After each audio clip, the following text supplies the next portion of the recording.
पार्वती ही शिव को शिव बनाती। Love marriage आणि अरेंज मॅरेज मध्ये डिफरन्स हाच आहे की ऍटलीस्ट सो हॅलो गाईज, कसे आहात मग? नवीन एका व्हिडिओमध्ये आपले स्वागत आहे। या व्हिडिओमध्ये आपण महाराष्ट्रामध्ये चालणाऱ्या काही अनाउन्समेंट कॉन्ट्रोवर्सी बद्दल चर्चा करूया। मित्रांनो, पहिली कॉन्ट्रोवर्सी अशी आहे की ऋतू प्रसाद कॉमेडी कपल या युट्यूब चॅनलवर एक व्हिडिओ आला होता। त्या व्हिडिओमध्ये आपल्याला असं दाखवलं आहे की ऋतूला दात खिळी बसली आहे। मित्रांनो, दात खिळी बसण्यामागचं कारण त्यांच्या ब्लॉग मध्ये सांगलेलं आहे। ते असं आहे की ऋतूच्या पतीचं आणि तिसऱ्या व्यक्तीचं भांडण झाल्यामुळे ही दात खिळी बसली आहे। तुम्ही त्यांचा जाऊन ब्लॉग पाहू शकता। मित्रांनो, नेक्स्ट अपडेट आहे फेमस युट्यूबर विनायक माळी यांच्या आस्क मी क्वेश्चन असे मेन्शन केलेलं आहे। काही दिवसांमध्ये त्यांच्या युट्यूब चॅनलवर Q&A व्हिडिओ येण्याची शक्यता आहे। मित्रांनो, आणखी एक अपडेट आहे विनायक माळी बद्दल। यांनी एक व्हिडिओ टाकलेला आहे त्यांच्या इंस्टाग्राम स्टोरीवर। त्यांनी त्या व्हिडिओमध्ये असं सांगण्याचा प्रयत्न केला आहे, लव्ह मॅरेज आणि अरेंज मॅरेज मध्ये फरक काय असतो। तो व्हिडिओ मी स्क्रीनवर दाखवत आहे। लव्ह मॅरेज आणि अरेंज मॅरेज मध्ये डिफरन्स हाच आहे की ऍटलीस्ट तुम्ही लव्ह मॅरेज मध्ये ओळखू शकता समोरच्याला, आणि अरेंज मॅरेज मध्ये आपल्याला लग्नानंतर समजतं। पण ज्यावेळी आपल्याला ओळखतो आपण लग्नानंतर, त्यावेळी वेळ निघून गेलेली असते। तर मला असं वाटतं की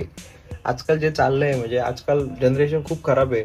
पहिलेच्या जनरेशन मध्ये चालून जात होतं की अरेंज मॅरेज वाले पण पोरं टिकत होते एकमेकांकडे, कारण आताची जनरेशन खूप वेगळी झाली। म्हणजे आताच्या जनरेशन मध्ये लग्न झालं तरी पण अफेअर करतात, लग्नानंतर पण चालू आहे। जी काय लपडी बिपडी आहे तुमची ती लग्नानंतर नका करू, म्हणजे समोरच्याचं पण लाईफची बरबादी होते ना। त्याच्यामुळे म्हणजे मला असं वाटतं की माझं पर्सनल मत आहे की लव्ह मॅरेज जास्त बेटर आहे। पटत नाही तर अरेंज मॅरेज।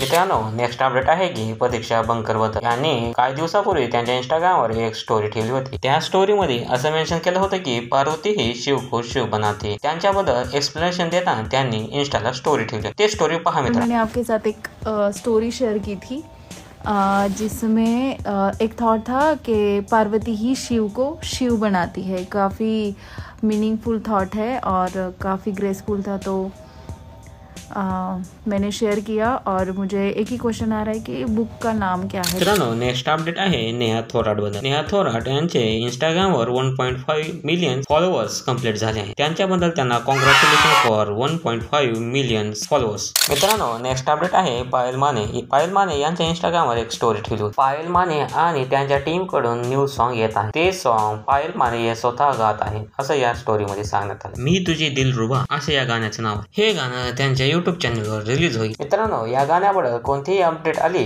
तर मी तुम्हाला याच युट्यूब चॅनलवर कळवतो। मित्रांनो, अशाच अपडेटसाठी आमच्या चॅनलला लाईक, शेअर आणि सबस्क्राईब करा। चला मग भेटू नेक्स्ट अपडेट सोबत नेक्स्ट व्हिडिओमध्ये। म्युझिक